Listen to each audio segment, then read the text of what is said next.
G'day folks and welcome to another episode of Encounters Down Under. Richard joins the show to tell us about some amazing experiences he's had, including one with his family as a child and several others over the coming years. So please welcome to the show, Richard. Got some really awesome experiences there, so let's get Richard on the show. G'day Richard there, you there mate? Oh, I certainly am. Yeah, g'day Anthony, how are you? Good mate, yourself? Yeah, pretty good, thanks. Yeah. That's awesome, mate. Sorry about the technical glitches there earlier, mate. But we finally got there. I swear the aliens or whatever's going above there, mate, don't want to hear these stories. They don't want these stories released, so whatever's going on, it's definitely going against us. But, Got there in the... We did get there in the end. But, mate, thanks for joining the show. So we'll get into it, mate. So you've had some pretty awesome experiences there, mate. Do you want to go and tell us about them? Yes, I've had a few experiences in my lifetime, and I think the first one, the main one was when I was about 11 years old. We'd just come to Australia from England. We were staying at the Wakehall Migrant Hostel. I think it was about 1969, and it was just going on about 11 years old, I think, at that stage. And anyway, there was me, my younger brother, my mum and dad, and there wasn't much to do at the hostel, so we pestered my mum, I think, to this one particular day, we pestered her to take us to the local park there at the Wakehall Hostel. It was sort of, it bordered on the actual Wakehall Army base, which was there at the time.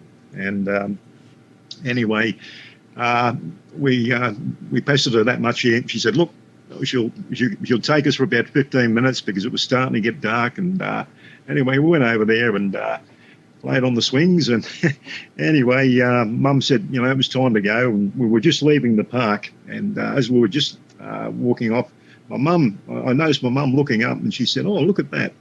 And I looked up, and I saw there were like three bright stars in the sky. And anyway, they were moving in formation, like a triangle shape formation, and then they just abruptly stopped.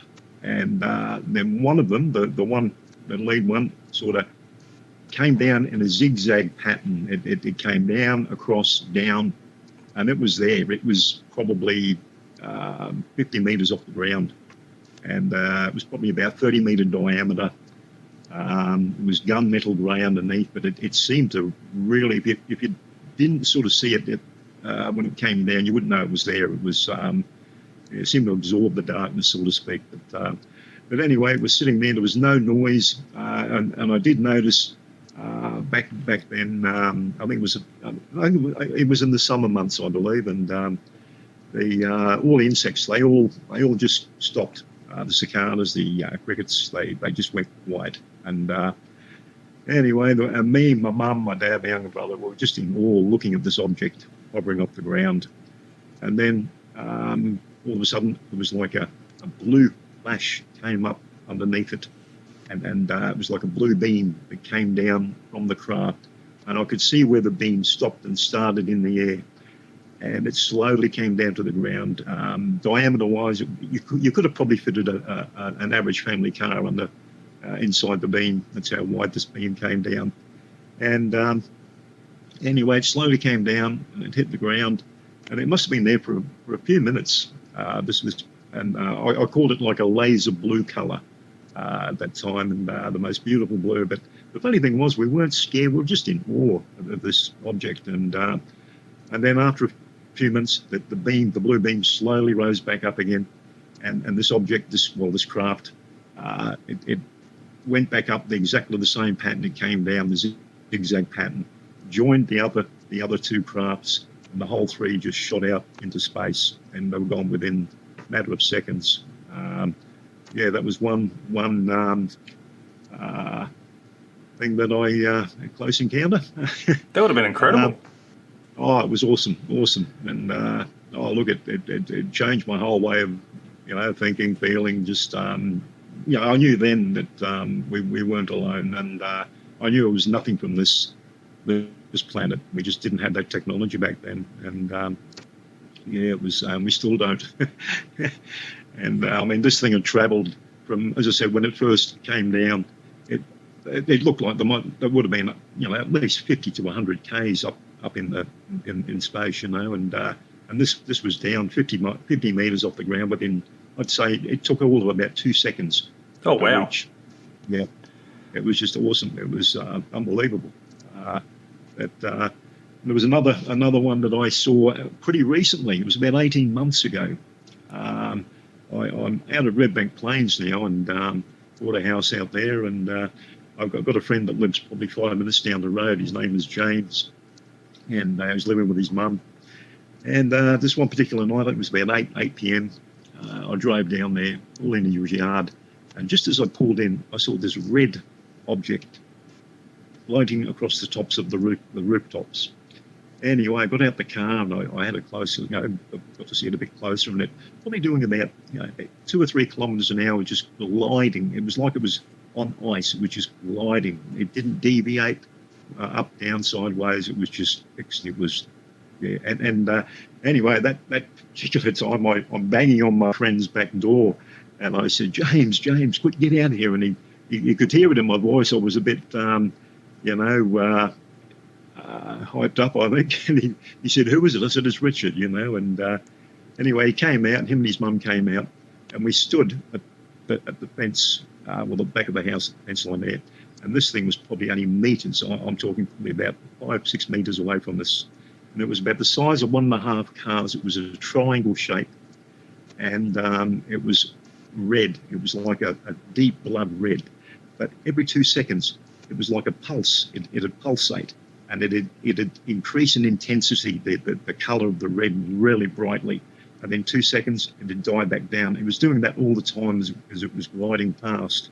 And and it had no noise, nothing, no propulsion, sound of propulsion or anything like that. It was an actual triangle shape.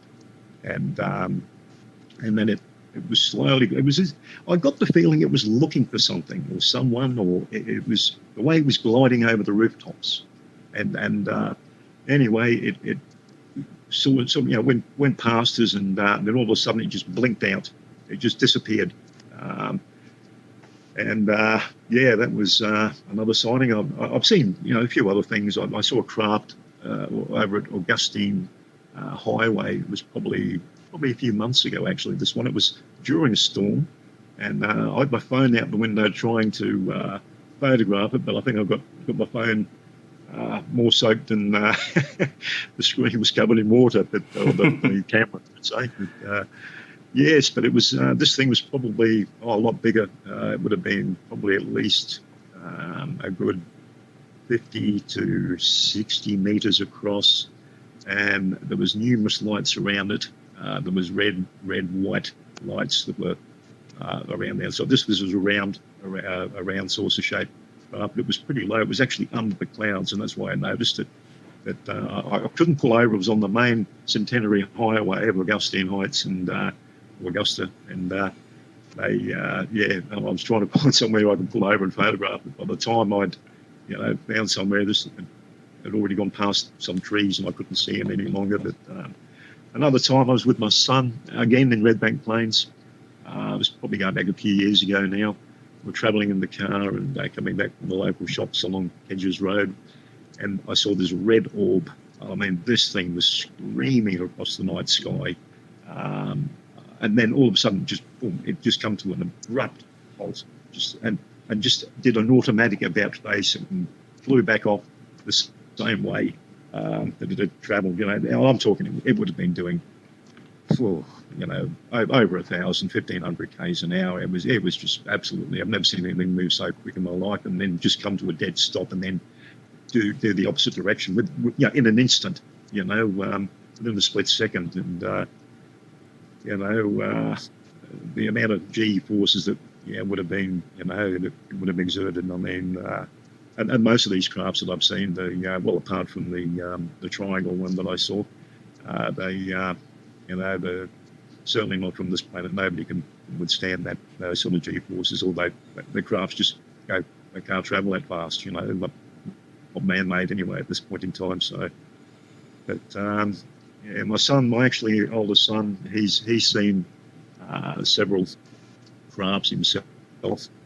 He was with his wife the other few weeks ago again at Collingwood Park. I think I knew quite a few people had seen it apparently that night too, and it was an object. He couldn't make out the shape of it. He saw the lights on it, and then this thing just shot straight up. And he had his young baby in the car, and his wife. They saw it as well, and then he said probably minutes later there was these jets flying over, screaming across the sky where this object had been, and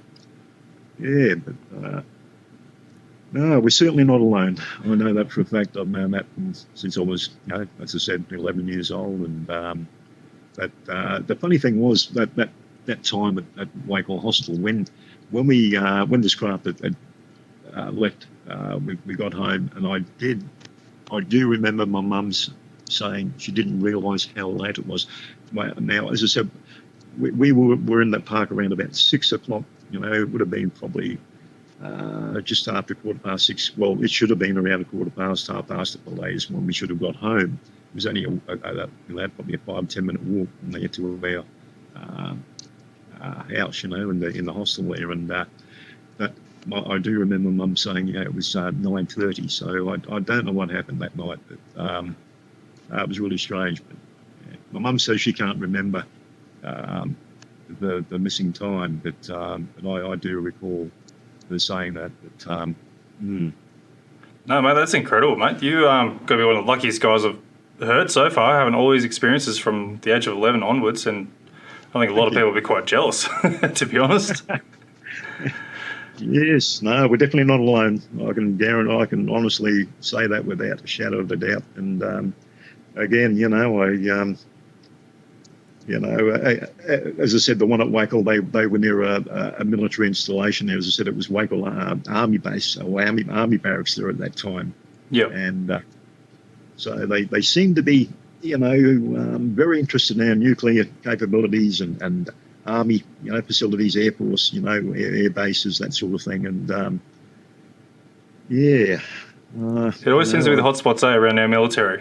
So yes, they always seem to be keeping an eye on it. Yep. So with that one sorry, mate, you go ahead. Yeah, sorry, I just got a post before. They've just taken a photo. This was today. The La Palma volcano, is it? La Palma, is it? The island that's got the volcanic eruptions at the moment. Oh, I'm not sure, mate. I have been a bit lucky on the news lately. Yeah, a lot of houses have been lost, and I think it's over somewhere near Madagascar, somewhere around that. Anyway, but it's been on the news anyway. It's one of the biggest volcanic eruptions of late. Yeah, and it's threatening all these towns there. And but anyway, they've just snapped a photo of a UFO going through the eruption because it's going up. And it was today, I believe. Yeah. Oh, that's interesting. I'll have to go and check it out at some point. Yep. See if we can decipher it a little bit and see what's going on. But with your experience there in Wakehall there, do you have any ideas of what the craft might have been looking for with the beam going down? Well, I looked. My mum seems to think that it took something up, and I couldn't see it. I can't remember seeing anything going back up into the beam. I don't know. But as I said, I remember the beam coming down, but I really don't think couldn't see anything going back up into the beam. But my mum seemed to think that there might have been, but I'm not sure. Yeah. So how long do you think the whole experience sort of went for? Like, obviously, you've got some sort of missing time there, but all up probably 5 minutes. Yeah, that's a decent amount of time. Yeah. Oh, yeah. When you see something like that, it's just you. But the funny thing was, I don't know.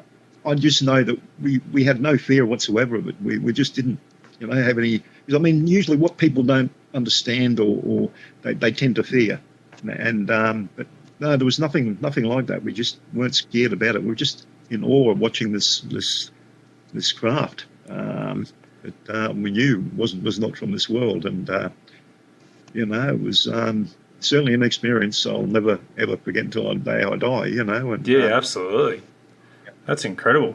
So with the craft, you're saying that was a triangular craft as well with the Wakehall one? Yes, that was a recent one. About 18 months ago, I saw that, and.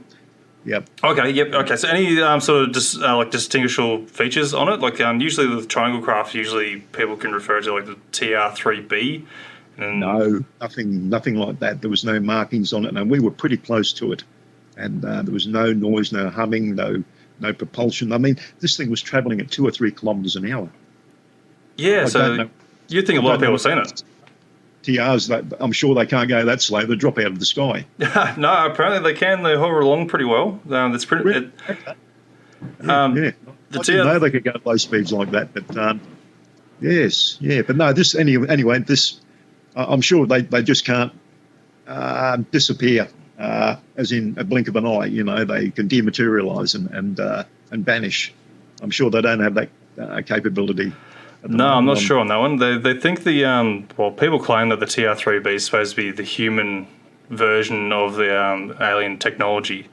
So it's one of our little creations. So depending on what we've got on that, I suppose, people have claimed that they can see like a shape distorting through the sky, like, you know how like if they got they're translucent, but you're getting like a bit of a warp through it.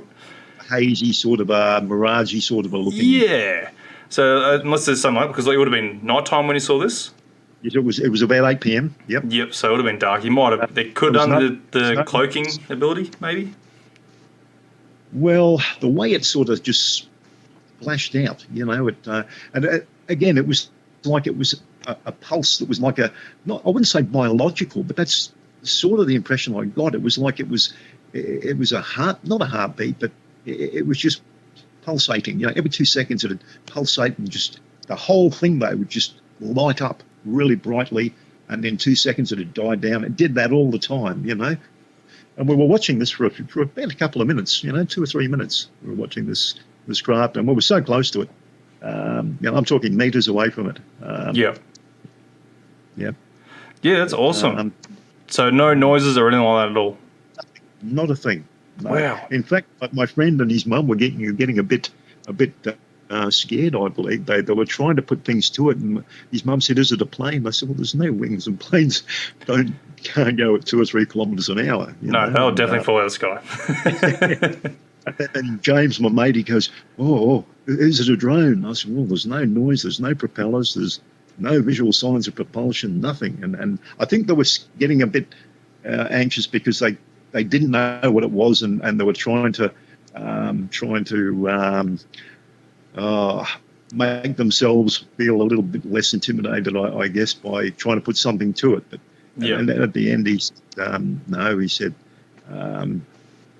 you know, he called it a diamond, but I called it a triangle. And no, it definitely was something very, very, very unusual. That I still haven't seen anything to even match this thing as well. You know, what it could do. But it was, as I said, it was like the whole thing just pulsated and generated this bright red glow, and then it'd go probably 50% down, die down, and then 50% up again, and it was like a sort of a heartbeat sort of thing. You know, it was weird. Yeah. So was the glow like sort of like lighting up the area as well, or was it just a glow in its own general sort of space? It was just glowing from the whole thing just lit up. It wasn't lighting up the ground or anything. No, it wasn't from one thing. The whole thing actually lit up like it was just one light. It was just like one. Yeah, no, it was a bit hard to sort of just, you know, interpret, you know, to make it, you know, just a bit hard to sort of describe what I saw. You know, it was. And that's the only way I can describe it, as like a heartbeat. Yeah, no, that's fair enough. It was just pulsated every 2 seconds. It would have been about 2 seconds. You'd have a bright and then a low, deep red, but it was like a blood red colour, and then a real bright red. And that's very interesting.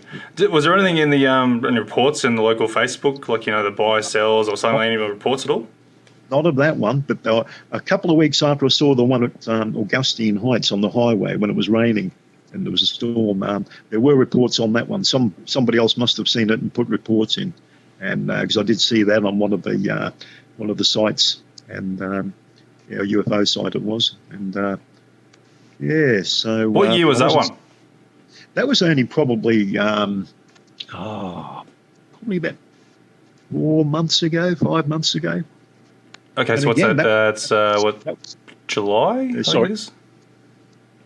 Yeah, it would have been around July. Yeah, yeah. It was. I had an app. It was a world UFO sightings or something, and I thought, I've gone on there, and this is probably a couple of weeks after it happened, and sure enough, it was about to that day that I saw it that somebody else had seen it and put a report in, and so I wasn't seeing things. No, that's excellent. What time roughly, do you know? Can you remember? It would have been round about close to 9 o'clock, maybe between 8 and 9, I would say roughly. Yep, PM? Yeah. PM, yes. Yep, okay, yep, cool. Hopefully someone is listening. They'll go and get a bit of a mind-blown moment and going, oh, I remember seeing sunlight, and might be able to get some feedback from it. That'd be awesome. Any particular shape to that craft at all? Sorry, the one that I saw at Augustine Heights? What was the shape of that one? It was round. It was a disc. But it was a lot bigger. As I said, it was around about 70-metre diameter. That's a big craft. Yeah, it was huge. And and as I said, I noticed it more so because it was under the cloud. As I said, it was raining pretty heavy, and I've got my hand out the window trying to film this one. The ironic thing was, though, I had a phone in my back pocket when I saw the triangle down here at Red Bank Plains, and it was like we were just like frozen. I mean, it could have just been that we were just in awe of seeing this thing in front of us, but I had my phone in my back pocket and I didn't take it. Oh, bugger! Yeah, you just don't think of it at the time, eh? You're just too glued to it. Yep. Oh yeah. That's incredible. So, so your mum doesn't remember anything between that from your first experience when you're 11 years old. Nothing at all between the time in the park and going home, and for it to being so late. No. Well, I did talk to her about it, and she doesn't have any memory of actually the missing time, but I do recall it because I remember she made a comment of saying how late it was, but that she didn't sort of jerry that those hours had gone missing, and yeah. I suppose back in those times too, like you wouldn't have really spoken much about it, but do you remember any conversations with your mum speaking with someone else who might have seen it? Well, I think more about it now. Well, as I got older, I thought more about it because, when you're 11 years old, it doesn't sort of, it didn't to me anyway. It didn't sort of, make any sense, and, but as I got older and I've sort of researched a lot more about it and, but my mum's seen other things too. She's seen orbs in her room.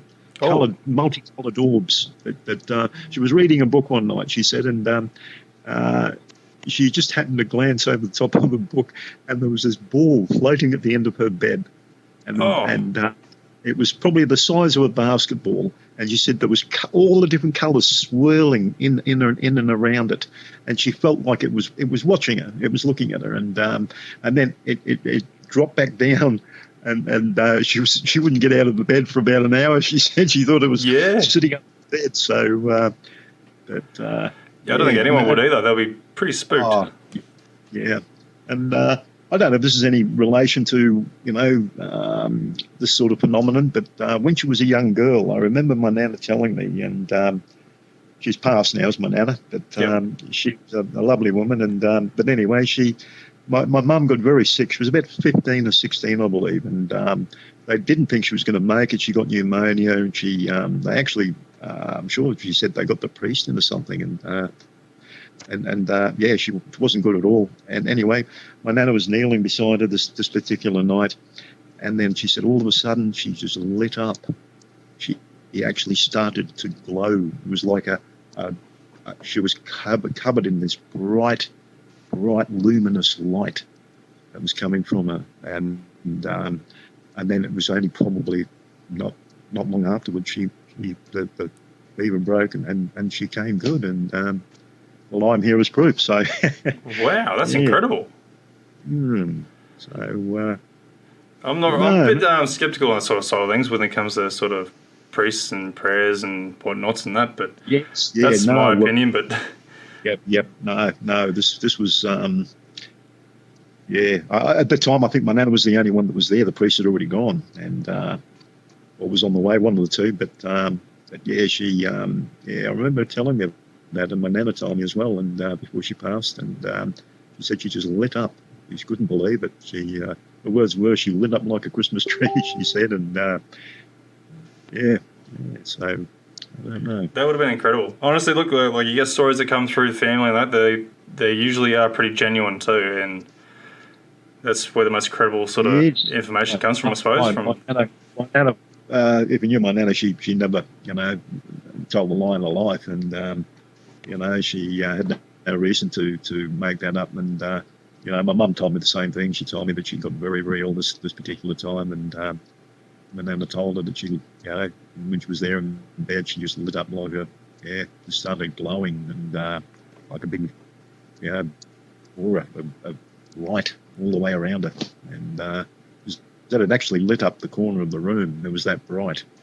That's incredible. Yeah, I think it might be a bit more of a paranormal or something going on there, but yeah, it's certainly interesting. Yeah. And it would have been, you wouldn't know what to do in that situation, would you? No, definitely not. You sit there wondering what the hell's going on. Yeah.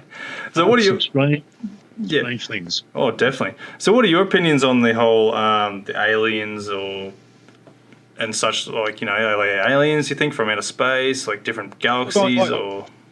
I believe that there are a number of different species of aliens. I mean, let's face it, there couldn't just be one or two. The Earth's the youngest planet in the solar system by, we're talking billions of years.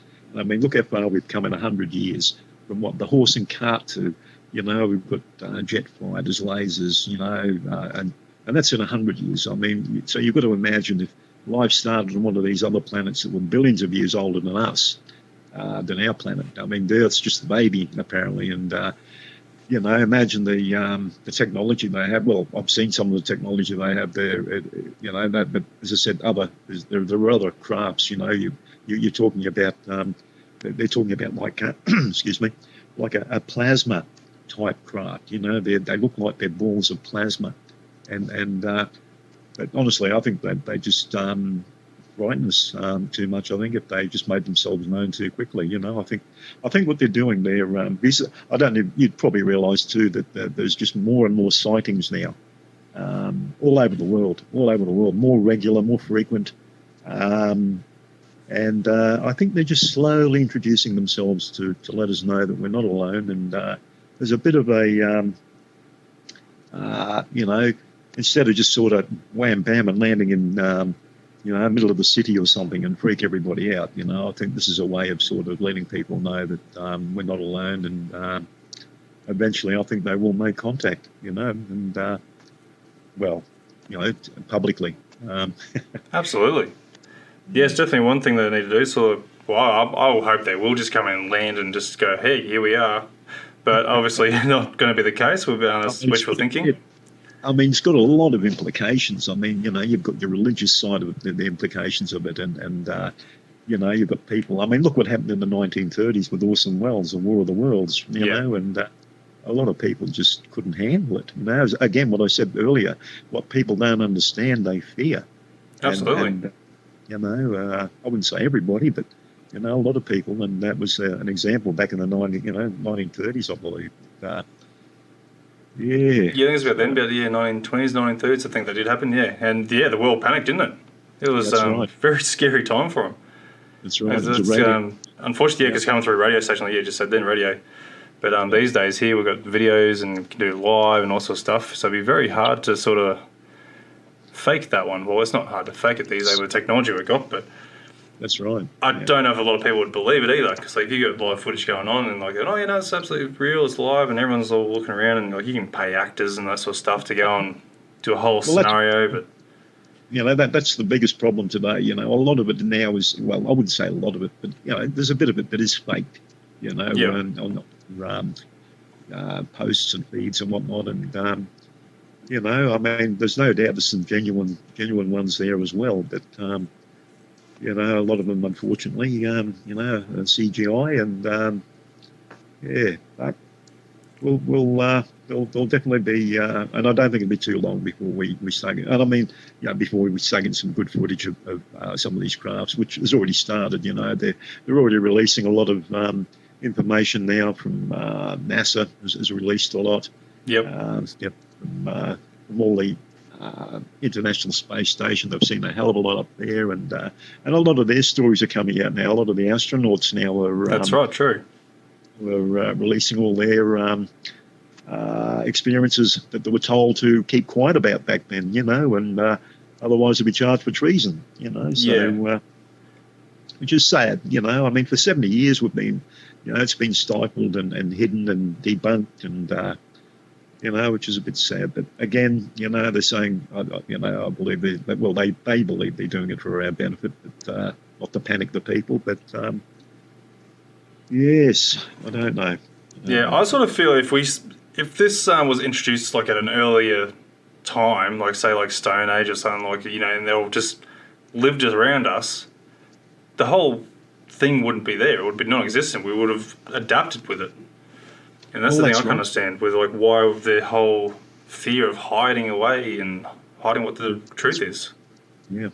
Well, I mean, they've been seeing them for thousands of years, and it's even in the Bible, It's different things. Ezekiel, for instance, where he saw this, he called it a wheel within a wheel, and there's flames coming out the bottom of it, and these like angels or cherubs on the sides of the craft. And I mean, you've got another instance of Fatima back in the 1920s or 30s, I believe, where the three children witnessed the Virgin Mary, and she gave them a date when she was going to return, and they told the people, and apparently it was thousands of people there waiting, and it started to rain. The ground all started getting soggy up to their ankles, all the mud, and then all of a sudden they thought the sun was falling out of the sky, and it was like a big, bright disc that came down, and within seconds, all their clothes were dry, all the ground had dried, and apparently only the children could see and hear the messages from the Virgin Mary, apparently, and she told them three events that were going to happen. They released two of them, but the third one's still locked away in the Vatican. And for some reason, obviously not too good. Yeah, damn Vatican. Hiding all the secrets from us. Yes. Those lose their position of power, basically. Yep. So, unfortunately, that's the way life is. And they've done well to hide it. They just put a whole stigma behind the whole UFO alien genre and made everyone make fun of it, be afraid of it. Again, as I was saying earlier, Anthony, that it would affect everything if it was known that they were, we were being visited, or they do make contact. Then, the whole religion thing. It's, it can be a little bit, when you start losing faith in religion because of these, there's another race of beings that may be responsible for us being here, or created us. I don't know, but it sort of throws a lot of questions out there, and a lot of doubt, and no good for religion. And if you don't have religion, I guess it can be a bit of a chaotic world. So yes, unfortunately so. Yeah, but anyway, it is what the world, and I guess we'll just have to live with it, and hopefully we'll see something through our lifetime anyway of something that's really hardcore and, what we want to see. People at top boffins are saying that it's only a matter of years. They're saying within the next 5 years that we'll probably be making contact. So, they're definitely out there. There's photos and documents coming through now that we never saw, a couple of years ago or a year ago, it was, you just had the little blurry images, but now they're starting to get a little bit more clearer. And as I said, now everybody's coming out, you've got the astronauts coming out, you've got army personnel, you've got sergeants, majors, colonels, for instance, Rendlesham Forest. That was another biggie back in 85 in England, the American Air Force base that was visited to 2 consecutive nights, and over 80 soldiers witnessed these crafts and these entities, I suppose you'd call them. They floated out of these crafts. They were like in a bubble. They described them, and there was an entity inside of these bubbles, and weird stuff. But as I said, there were 80 witnesses there, and yeah, they took photos and videos of it, but we haven't seen them yet. Obviously, they're locked away. Yep. Yeah, well, I was talking to Ross there a couple of weeks ago, and he was saying that Luis Elizondo's got a lot more footage, like so crystal clear, like That's right. I can't mistake them for anything. Like these things are. I was actually watching his doco the interview the other night, the latest one, Ross Coulthard, and it went for a while now. I think it was about 3 hours. Yeah, it was very, very interesting. Some of the stuff he said he knew stuff that he just couldn't release. It just terrified people too much.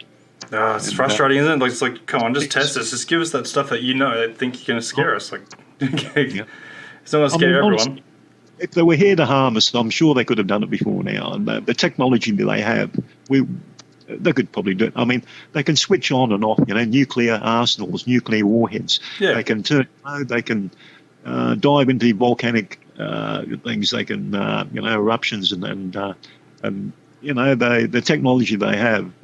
If they really wanted to harm us, they would have done so by now. I'm sure of it. Absolutely. Yeah, same thought as well. If they really wanted to, they could have just blitzed us right out and had the planet to themselves. So there's obviously something going on behind the works there, I feel. No, definitely. Yeah. No, that's awesome, mate. Look, if there's any more, mate, any experiences that you may know of or heard of through family? Yeah, no, definitely. No, as I said, we're definitely not alone. And all the listeners out there, just keep looking up. And, they're there. You just got to be vigilant. And, I don't think it'll be too long before they make themselves known. Definitely make themselves known. Absolutely. Because, I think a select few seem to get the special gift of being able to see these things flying over them and, have the experiences there. But what about the rest of the world? We need these people to see these things for themselves. I've only ever seen them at night. That's the only weird thing. I suppose you don't tend to look. I seem to notice more stuff at night, but I suppose they're obviously there through the day. But I've got another brother too. He saw an orb. Well, two of them. He said it was during the day. He was driving, and he saw this ball in the sky. It was like a silver ball. It was pretty high, and he said it was just hovering there. And then he said he saw another one came down right. Basically, it looked like it was going to crash into it, but it just hovered right above the top of it. And then the one on the top was shot straight back up again, and then this other one shot back up after it. And that was my other brother. I've got two brothers, Carl and Conrad. But I don't know. But more and more people are seeing them. Absolutely. Yeah. No, and definitely with your brother, mate, he would have been cheering, seeing something amazing like that and going, oh, geez, what is that? Yeah. But I mean, when you see them close up, I mean, that's when you really, you're just in awe of the technology that these beings have. Yeah. It's awesome. Oh, it's mind-blowing. Yeah, I've only seen a couple myself there at night time, same situation, but I just want one of those daytime ones, like everyone will, seeing you just see every single feature, basically. That's just like, light and sky, like you can sort of like get a bit of an idea, like, is it something mistaken? Could it be a plane? Could it not be, That's right. But when we're talking 80 metres away from them and you've got no doubt whatsoever what they are. Well, I do now. I mean, at the time, I was 11 years old. I mean, I was a bit young, but I still knew that it wasn't from this world. And, even at that age, so, yeah. Oh, it would have been absolutely incredible, mate. And, something a lot of people wish they had that sort of experience to go behind. And, don't give up. As I said, they're there and they're watching us and, watching all our stupid actions that we're doing with the nuclear weapons. Yep. Yeah. Oh, mate, that's absolutely awesome, mate. Is there anything else you want to add to it at all before we shut up shop? There probably is, but I can't recall offhand. But, no, I'll certainly let you know if I do come across or see anything else, and I'll try and get a photo next time. And yeah. Yeah, no, we'll try as hard as we can, but I bet that photo you'll capture, mate, should be all blurry and distorted, and we can't make out anything with it. Yeah, that's another story too. I mean, they're saying that some of they or people that haven't seen them, they keep saying, well, why are all the photos so blurry and distorted? And I was listening to that Ross Coulthard the other night, and he's saying that, well, they can affect electrical, all our electrical technologies and whatnot. They can stop, motors, they can stop cars, they can stop, and they can actually disrupt anything with electronics, basically. So what's to say they're not doing that with the cameras and whatnot? Sort of keeping us at arm's length at the moment, sort of thing, so to speak. With the photos, I don't know. But, that's a good point too, and I don't doubt that either. But unfortunately, a lot of our pictures that come through are captured through from phones and very cheap sort of cameras in a sense, but they're not designed for those sort of things. Even the ones from the International Space Station that they've been taking as well, a lot of them are blurry. I mean, they're probably doing that on purpose, I guess. Could be too, yeah. Yes, but no, some of these astronauts have had some wicked stories they've been releasing, and Yeah, they're on their deathbeds now, so they've got nothing to fear. That's right. I'm glad it's all coming out. I mean, back in the day, it was a stigma. You didn't want to talk about it because they thought you're an idiot, or you're just making it up, or you were mad. Yeah, well, that's the thing. We need to get rid of that stigma, and the more people that sort of come forward with this sort of thing, they take away that stigma, and reality sets in on other people who listen to this sort of stuff. That's right. Yeah. So. Mate, you played a big part on that now. You've come forward with your experiences and told people the reality that they are there. So, you help the cause there and getting rid of the damn stigma that sits with it. That's it. Yeah, no, exactly. No, that's good. It's good the way we're going. But it should have been a bit faster. All the release of some of this, technologies that we've been witnessing, the phenomena. So, but it's getting there. We're getting there slowly, I guess. But, Yep, very slowly, but eventually we'll get there. Yeah. Mate, well, look, I'd like to thank you for coming on the show, mate. It's been absolutely awesome having you, and there's some incredible experiences.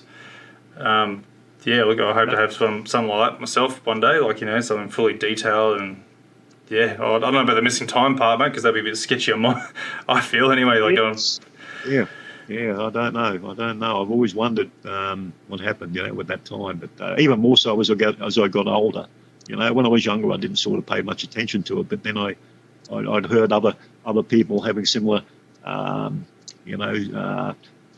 instances of where there was missing time, and and under regression, and that they've relived some pretty, what would you say, scary, frightening experiences, I guess. But been taken aboard. Just don't know what happened. It's a lot of questions that can be answered there, but we won't get those answers, unfortunately.